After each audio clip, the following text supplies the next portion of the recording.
Tell us a little bit about what it was like being on Twitch, probably in those early days. The early days were great.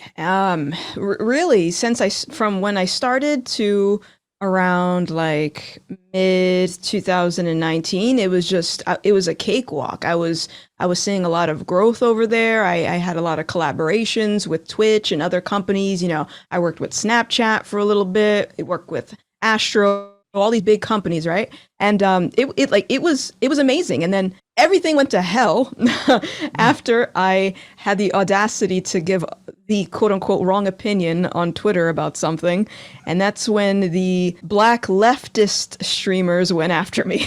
Nothing really recovered after that. It was like a mental game. You know when you get attacked by people? Hmm. I don't know if you've ever experienced cancel culture before. It takes a lot out of you, and it made me look at the Twitch community a lot differently since then. Yeah, I actually recently just had a run-in with the cancel culture folks.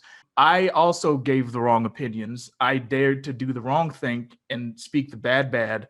I'm one of those weirdos who think that, having a female character like Abby, who doesn't look all that feminine, and holding her Hmm. up as like some bastion of what we should aspire to make with all our female characters, that's not necessarily the best look. And then that got me labeled all types of terrible things for like a whole day.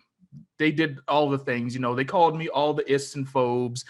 Yep. Had to go through all the old tweets. Oh, you like this, you make this type of character, so you must be this, that, and the third. But what exactly did you get canceled over?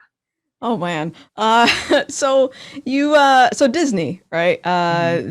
They're directing a live action version of The Little Mermaid, and I used to Unfortunately. love Disney. Unfortunately, Mhm. I used to love Disney growing up. Ariel was one of my favorite princesses, and I had no problems ever relating to that character because as a kid, like race wasn't on my mind. I didn't care if she was white. It was like I like her personality. That's it. Right. So when I saw that there were, I started to see this trend in Hollywood of people race baiting. I'm sorry, not race baiting, but like race bending characters or changing, genders of pre-existing characters.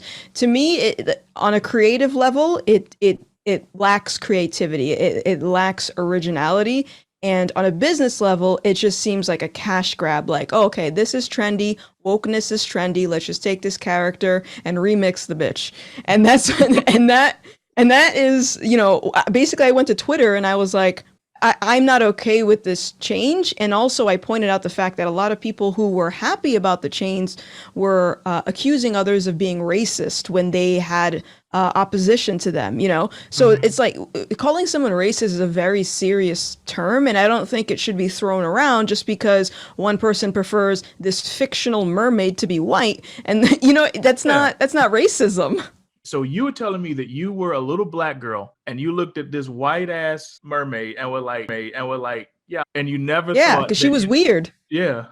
Yeah, yeah. And then overnight, I became anti-black, allegedly. And apparently, according to Twitter, I hate black women. Of course you do. Clearly. I mean, you are a black woman. So what would you have? What opinion would you have if you weren't hating your own kind? It's funny, I laugh about it now because I've gotten canceled maybe 5 times since then. Oh, you can get And like you. and it gets easier, The first Mhm. time I had never experienced it. I've always seen cancel culture take place. It's primarily on Twitter, it seems.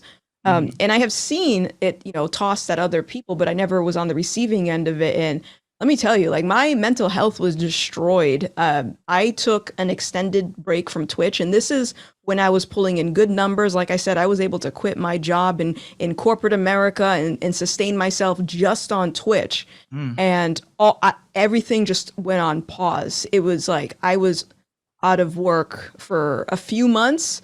And then I would come back briefly and I would try to put like a fake smile on my face and try to pretend, like, okay, hold it together. We can do this. But then Mhm. I would have people who were upset at my return and come into my chat while I'm streaming and ridicule me or go on Twitter and have a play-by-play of the fact that Gothix came back to Twitch, which it's interesting because I've been paying attention a lot to the psychology behind cancel culture. it seems like there isn't, when people say, oh, it's about accountability, in their case, they wanted to hold me accountable for having the wrong opinion. But even so, what does accountability look like? What does that mean? Did they expect me just to go back to corporate America, erase myself from social media, stop streaming? Because that's not going to happen. I talked to a therapist, went on antidepressants for a little bit, and it's I'm at a better place now where I realize that for me, who makes my own money, I am my own boss. I understand now that I can't unless I allow them to cancel me. Yes. If you feed into that, then you'll get canceled. It's a mind game. And now it's interesting to see the dialogue change because I go on Twitter sometimes and I'll search myself like, okay, what people talking about today? What are they talking about? And seeing some of the same people who were very openly harassing me, calling me names, calling me all these nasty things. Now they've changed it to don't mention her, even if it's the clown on her, because she's going to get more publicity.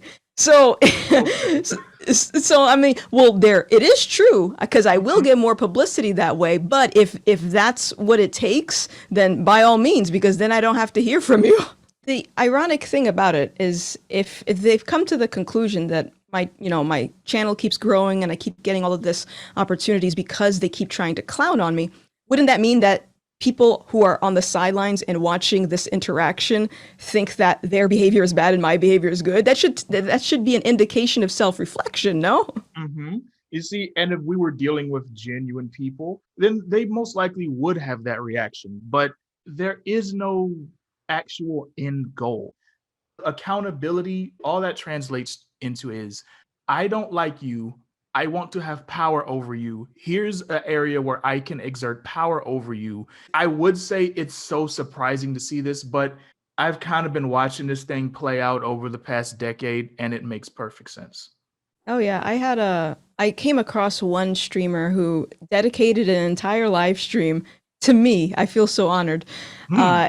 And he was looking at my setup. He saw my mixer, he saw my microphone, he saw all these electronics that I have to stream that I have saved up for myself, and over time purchased Hmm. to run my business. And he says, "Oh, well, she was never canceled because look at all these things here. This is a $400 mixer. This is a Hmm. $800 this."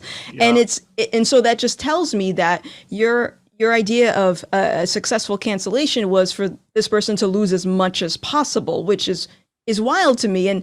And me losing my livelihood, I'm sorry, my livelihood or my income isn't even the worst because some people, get depressed and commit suicide from this. Like that's Right. terrible. Right. In my opinion, it's part of a larger goal that the far leftists have been doing in our culture recently, where they're always shifting the goalposts. It's not unlike how they've done with racism, to where everything a white person does is racist, even positive things. But a person of color, a black person, nothing we do is racist. So we can literally do anything. And they'll give you the line of this person ain't canceled because they're still eating, they still have deals, they still have a channel, so they haven't been canceled. All the mental turmoil that you put this person through, you don't think they're canceled unless they lose everything and they never get anything back. Yeah. Oh yeah. It's really terrible. And I don't talk about this very often, but I was at that point, with my depression. I didn't feel anything. I just felt like a hollow vessel because like I'm telling you, it was months of nonstop harassment and even now I'll still get people that try to dog on me because of my YouTube content, but they're still over on Twitch. It's like, I already left your ass. Why are you still going out of your way to Right. harass me? Yes.